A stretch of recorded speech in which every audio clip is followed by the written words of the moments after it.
اسمعوا، في 3 نصايح نصحني اياهم الحجي، 3 بثلاثة بثلاثة، وانا بقول لكم الله يبعد عني وعنكم الدين والشماتة. انا قلت 2 ما بقدر بجاوز الحجي وسيدي ووالدي، يمكن بدي 100 سنة ضوئية لوصل لعلمه. بيقول لي يا بتتمك ولد يا اما بتصير من سيد رجال. اول وحده عاشر الاجاويد امثالكم، هذا اذا حكى فعل وقال، وقت لك شغله عندي خلص عنده. ثاني وحده اوعك تشاور اولادك اذا كانوا صغار وعيال. ثالث وحده اوعك تراقب اصحاب المال، هذا منله هذا صره، اترك الامر لصاحب الامر ما دخلناه.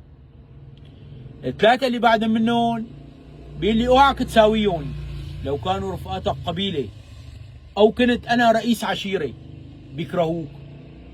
اول وحده يلي عنده صحه وبيبكي، حمود الله انت قدران تقوم وتقعد تقضي حاجتك على رجليك غيرك مو قدران.